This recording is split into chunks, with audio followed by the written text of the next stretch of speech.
tell you, I know how the state works. I worked in government myself. So I know what I'm talking about.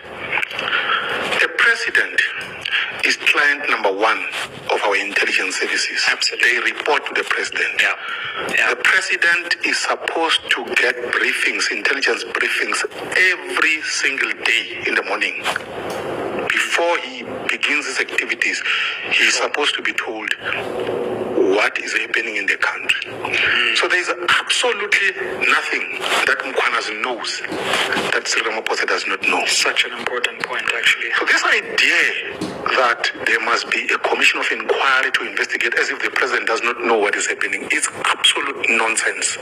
In fact, he is insulting our intelligence as a society. He knows. He even knows more than what Mkhwanazi knows. So there is absolutely nothing for him to find out. He knows mchunu is in the pocket of criminals. He knows that. But he cannot act sternly against mchunu. Why? Because he and mchunu are partners in crime. Let me explain what I'm talking about. When he became president of the ANC in 2017, Mchunu was the chief campaigner of CR17 in KwaZulu-Natal. Absolutely, and also ran as SG on the slate. Exactly.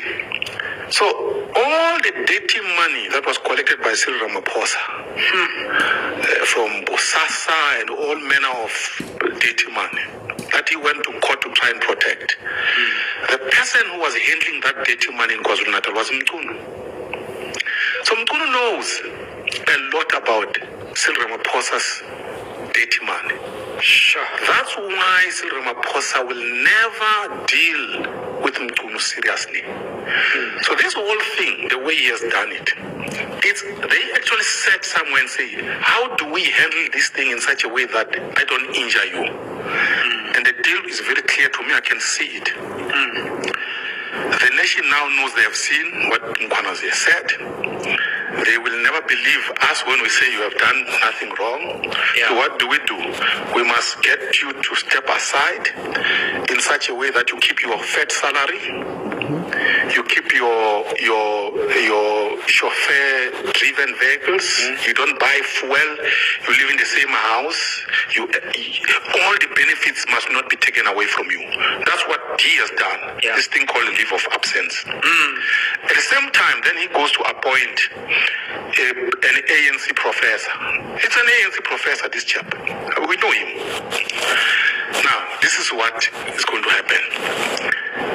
When our country is in trouble, infiltrated by criminals, Cyril Ramaphosa, instead of dealing with the criminals, he actually makes us pay more. We pay 2 ministers. We are even going to pay for a commission of inquiry. And 2 deputy ministers. And 2 deputy ministers. So, the summary of the story is this. This is the most expensive way of insulting us. He has used our money as a nation to insult us expensively. That's the gist of it. There's no other way. If you are fooled by Ramaphosa, you are fooled because you choose to be fooled. At this point, at this point. The last point is this. Einstein said the definition of a fool is someone who does the same thing over and over again, expecting different results. How many commissions of inquiry has the ANC government, even under previous presidents, have been instituted? And where have the actions been? We know the ANC, when they want a problem to disappear, they institute a commission of inquiry in order for the nation's anger to dissipate. And then they move on. This is exactly what Cyril Ramaphosa is doing. He thinks that we are idiots as a nation.